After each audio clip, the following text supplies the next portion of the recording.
Voilà, bienvenue. Ici, je vais droit au but, hein. Donc, j'ai un magnétron d'un four à micro-ondes de marque Candy, peu importe. Et il a une fuite à la masse. Donc, quand on teste d'ici, hein, cette pointe, cette cosse-là ou cette cosse-ci, vers la ferraille, on a à peu près 68 ou 85 ohms, un truc comme ça. Bref, quoi qu'il en soit, il ne devrait rien avoir entre là et la ferraille. Sinon, le magnétron ne fonctionne plus. Quand je l'ai fait fonctionner, il faisait un bruit énorme, mais il ne chauffait absolument pas. Et moi, bon, je pensais que ça venait tout simplement d'ici de l'intérieur. Donc je voulais en avoir le cœur net et le démonter. Donc je l'ai déjà démonté avant la vidéo. Et là, j'étais dégoûté d'apprendre que ça ne venait pas de l'intérieur. Donc je vais enlever le capot, que j'ai déjà enlevé. Voilà ce qu'il y a dedans à peu près. Donc voilà, il n'y a rien d'exceptionnel. Ce sont deux bobines sur deux conducteurs. Et donc j'ai dévissé les deux vis de l'intérieur, en fin de compte. Hein, voilà. Voilà. Et je vais l'enlever. Voilà. J'avais déjà découpé ici les câbles. Hein. Je vais l'enlever. Voilà. Et je me suis dit, c'est bien, j'ai atteint les trucs.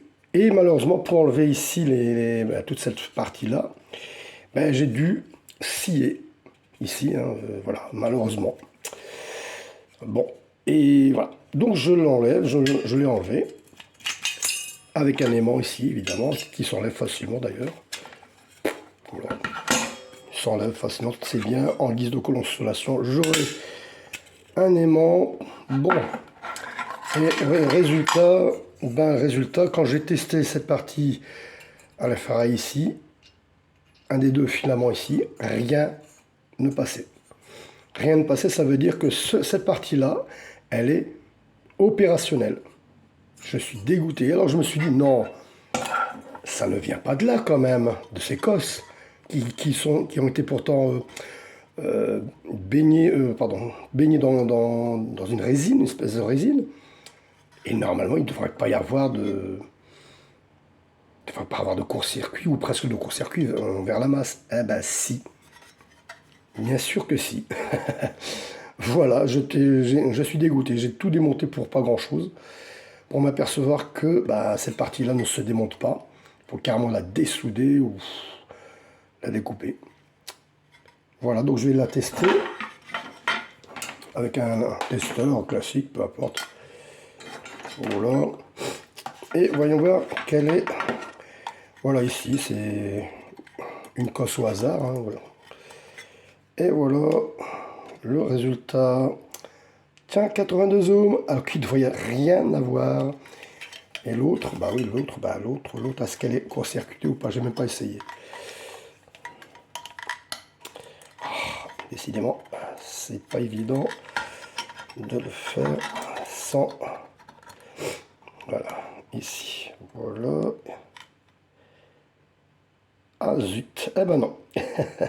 Autant pour moi, celle-ci, elle est bonne. C'est celle-là qui est... Voilà. Bref, j'ai démonté ce magnétron pour rien du tout. Si j'avais su qu'il y avait une cosse qui était qui fuyait vers la masse, je ne sais pas. Je ne sais pas si c'est réparable d'ailleurs. Enfin voilà. Ça ressemble à de l'obsolescence programmée, me semble-t-il. Je suis vraiment dégoûté. Voilà.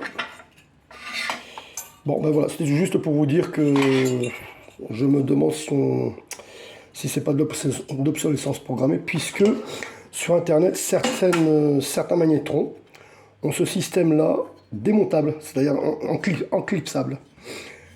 Voilà, tandis que là, non, manifestement, ce n'est pas démontable. Bon, voilà. Je vous laisse penser comme vous voulez, mais bon, c'est malheureux d'en arriver là. Voilà, à plus tard.